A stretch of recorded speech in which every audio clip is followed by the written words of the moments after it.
Brutal advice from Steve Jobs. Hey guys, today we're going to talk about brutal advice from Steve Jobs. Let's get right into it. Steve Jobs was famous for many things, one of which was the importance he placed on brutal honesty. That meant not only being brutally honest with those who worked for him at times, it also meant that he demanded that others tell him the whole truth about what was wrong at the companies where he worked. But how did he get employees to talk to the boss? People are naturally hesitant to bring bad news to leaders, so simply asking for feedback in an open-ended manner rarely works well. Jobs was well aware of how uncomfortable it can be to deliver bad news, so he devised a clever method of eliciting honest feedback from his teams. Andy Raskin, a Silicon Valley storytelling guru, explained the method in a recent Medium post. Raskin discovered the technique in an unusual way. He overheard an older, famous CEO telling a story about Jobs to a younger, also famous CEO he was mentoring in a San Francisco cafe. Specifically, Just For You cafe in the Dogpatch neighborhood, if you're hoping to run into a couple of CEOs yourself. The concept boils down to two questions. Jobs developed the technique in order to get quick, honest feedback when he was splitting his time between Apple and Pixar in the 1980s. He didn't have time to waste sorting through rambling or sugar-coated feedback because he was CEO of two companies. So here's what he did. As Raskin heard it, he would arrange sessions with all the different teams, the cars team, the technology team, whatever, so there were a dozen or so people in each one. Then he would point to one person in each session and say, "Tell me what's not working at Pixar."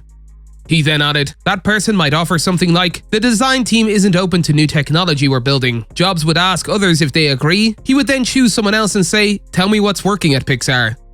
According to the older famous CEO, Jobs would switch between the two questions until he felt he understood what was going on. Is it really this easy to get brutally honest feedback? Apparently, the same CEO claimed to have used the technique successfully. Rankin quickly followed suit, adapting it for use with a workshop he was giving a few days later, which was also a huge success. Raskin concludes, "If you work with teams in any way, I recommend trying Jobs' technique." All of these resonate with his speech before. It's about a single sentence Jobs included in his resignation letter as CEO of Apple years ago. However, it has its origins in Jobs' 2005 commencement speech at Stanford University. Here's the key passage from his resignation letter. It runs just 17 words. He said, "I strongly recommend that we execute our succession plan and name Tim Cook as CEO of Apple." Despite the importance of the letter, it is simple, matter of fact, and almost boring. When read in the context of what Jobs said at Stanford, it takes on incredible power. He said, "No one wants to die. Even people who want to go to heaven don't want to die to get there. And yet death is the destination we all share. No one has ever escaped it. And that is as it should be, because death is very likely the single best invention of life." He then added, "It's life's change agent. It clears out the old to make way for the new. Right now, the new is you, but someday not too long from now, you will gradually become the old and be cleared away." He then concluded, "Sorry to be so dramatic, but it is quite true." Jobs realized in early 2011 that he was becoming the old, and that this was happening ahead of his time.